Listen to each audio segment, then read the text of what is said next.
It does make me think of the Haranir then.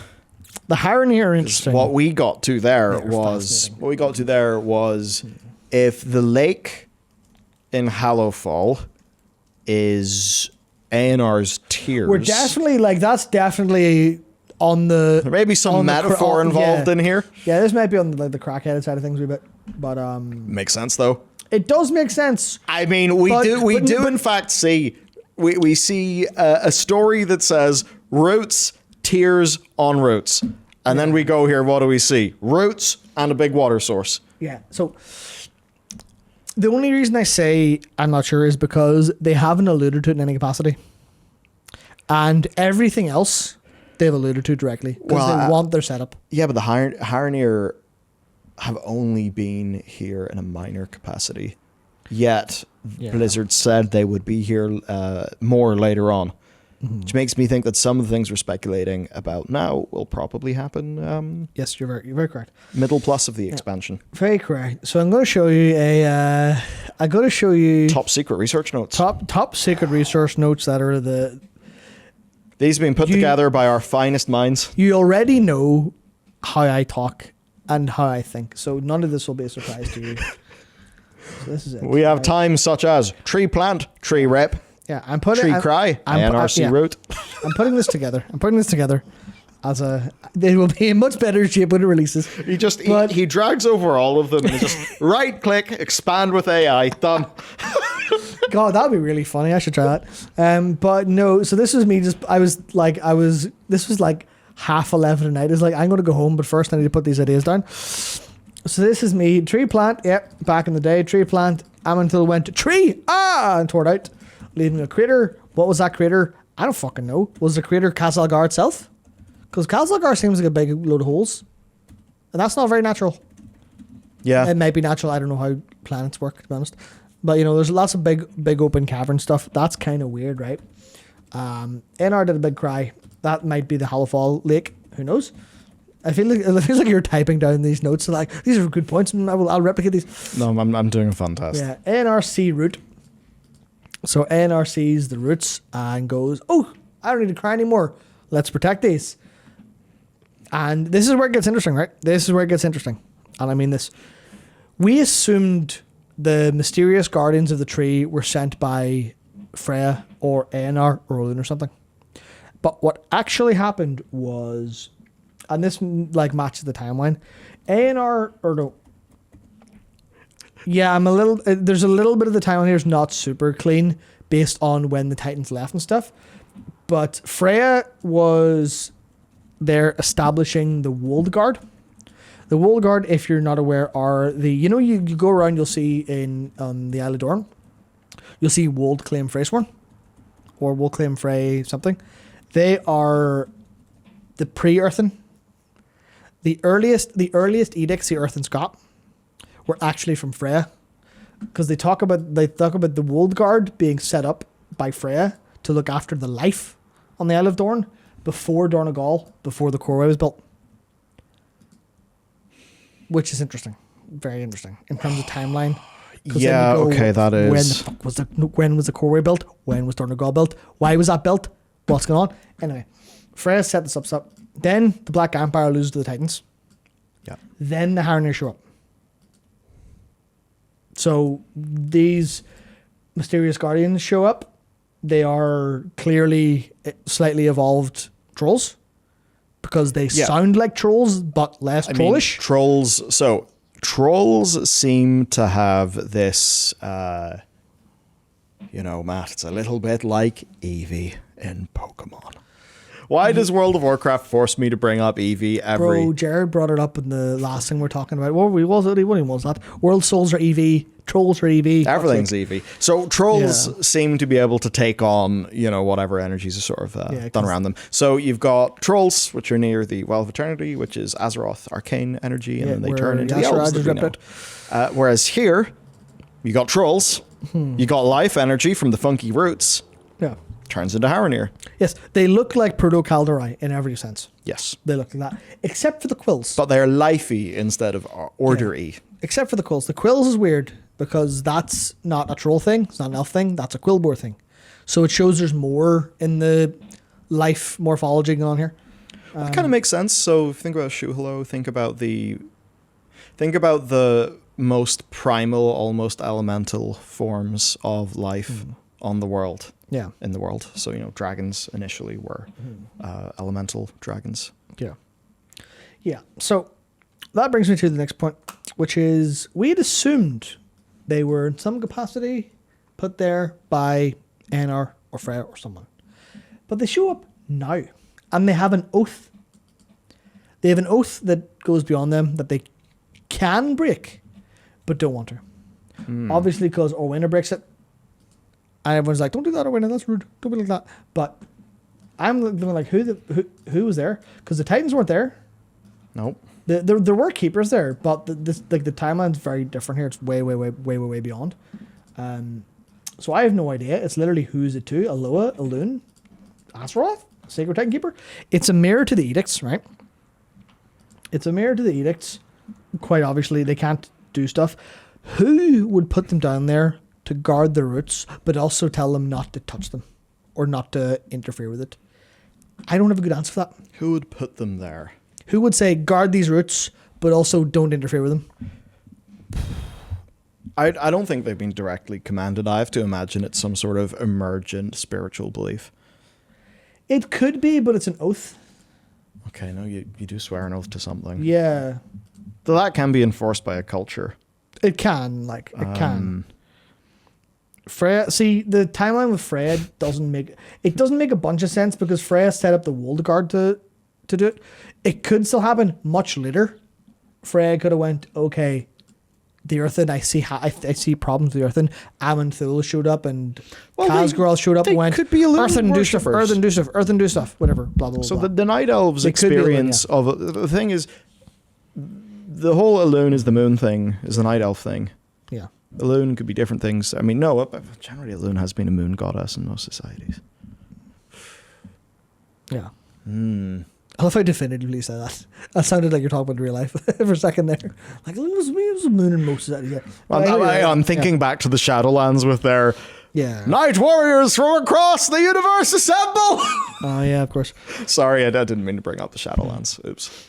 Yeah.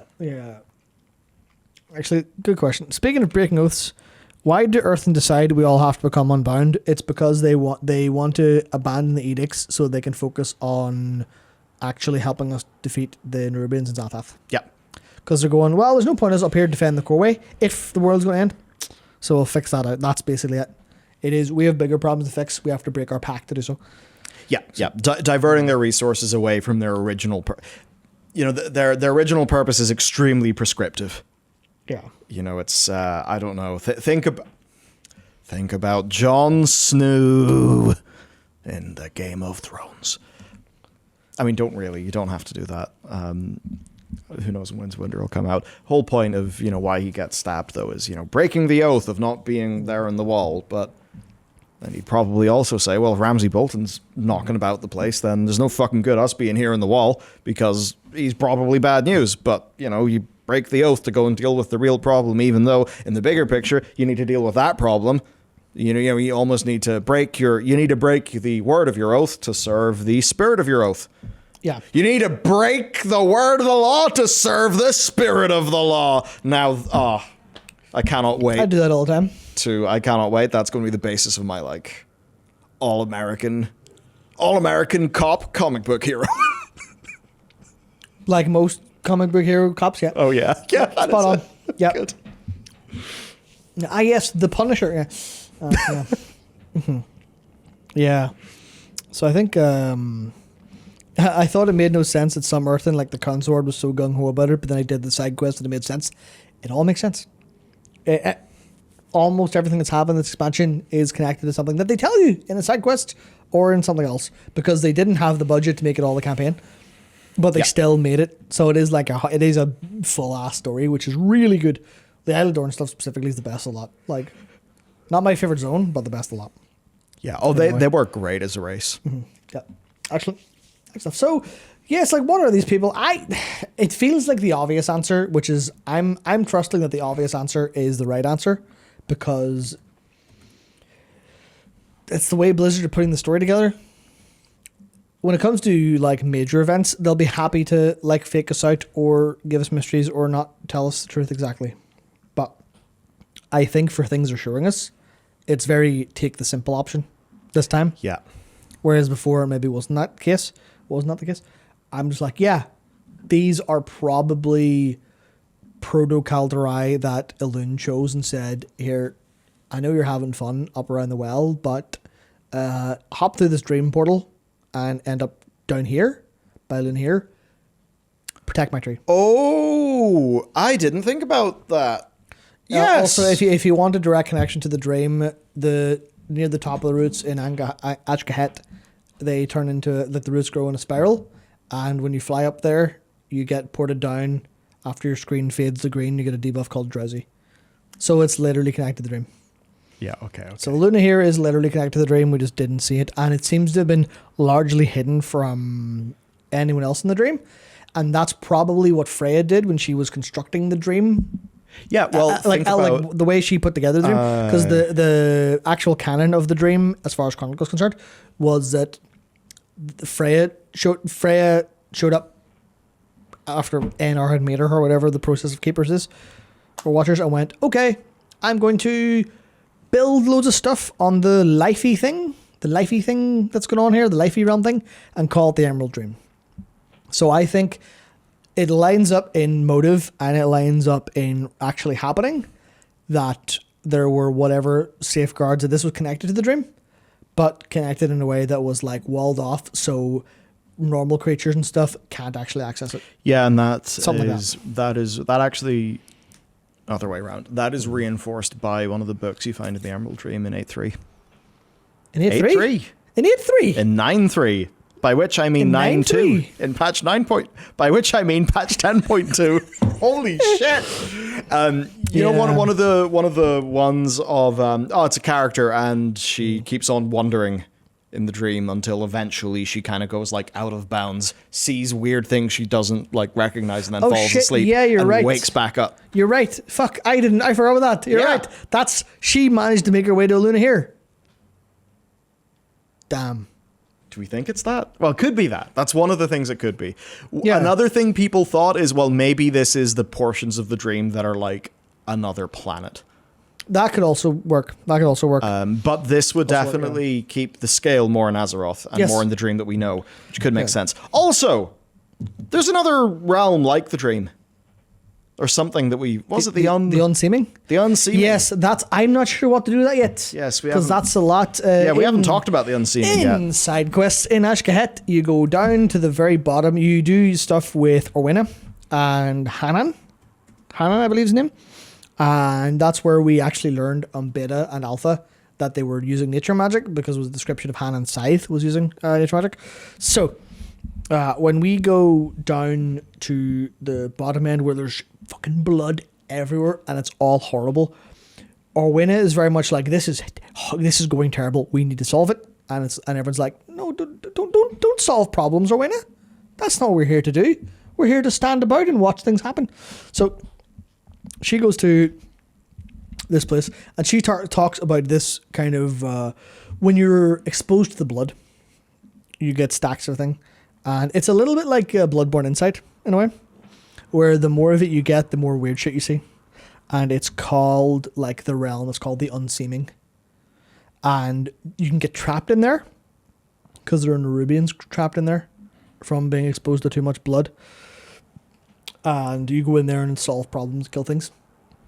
But it's positioned as what may be kind of like an opposition to the dream.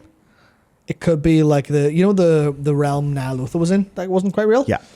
It could be similar to that, where it could be like not the Emerald Nightmare, but similar. Where it's clearly another realm that's layered on top of Azeroth in a way that's like kind of dreamlike, but in a fucked up you're awake way. And no, it's not us tripping balls. That's a different quest. That's in the Mycomancer. Is it Mycomancer Cavern or Fungal Folly? There's one of the Dell variants, which is you take mushrooms and trip balls. You know, as times went on, just another little thing.